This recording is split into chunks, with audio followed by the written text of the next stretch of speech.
This is the second video in the overview of using the SRA app. We've just gone through setting up the boats and checking the config.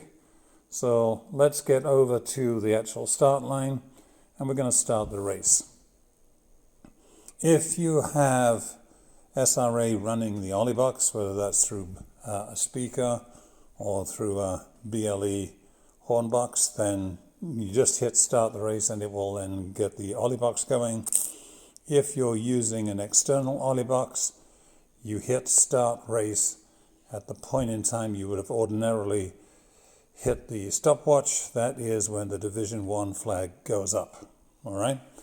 So I don't have an Olliebox enabled here because I don't want loud horns going off in the room.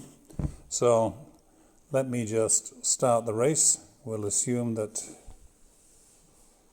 and you'll see instantly what happens is we get a reordering so that all the Division 1 boats are at the top and all the Division 2 boats are at the bottom. Now, because this is a demo, we have the clock running 20 times faster than usual. And you can see that Division 1 has started. We can do a recall on Division 1 and we're in the pre-start for Division 2. We're going through now to the timing and the Division 2 boats are lined up on the line, and here we go. We go into Division 2. And we can see that we have the option of doing a recall. That's covered in another video. So if you want a general recall, you can do that. This is to remind me that I haven't yet entered a wind speed. So let me go and do that. The wind is now up to 10 miles. Now you can add as many wind speeds as you like. As you note, the wind changing throughout the race. And what the app does is it computes a time-weighted average of all of those wind speeds to give you an aggregate speed for the calculations.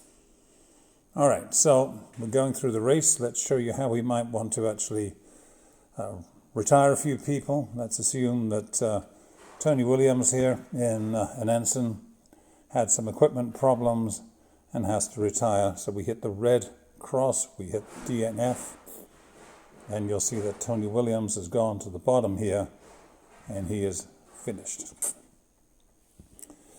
The rest of the boats continue on, and we'll assume that they're coming up towards the line, and maybe 2 or 3 boats here are coming up fairly close.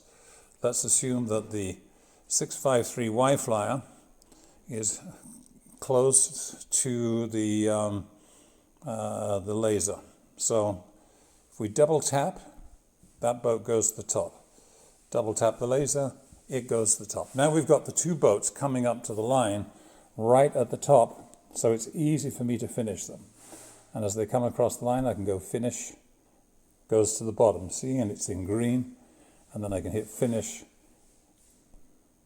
and it goes to the bottom, and it's also in green, and they're sort of out of the way. Now the remaining boats are coming up to the line. Let's just arbitrarily finish them. There we go, finish, finish, finish, finish. And you'll see the clock stops. All of those times are recorded. You can see the time underneath each boat. And we're now ready to move on to the next section, which is to get the overall results for the race. That will be in video 3.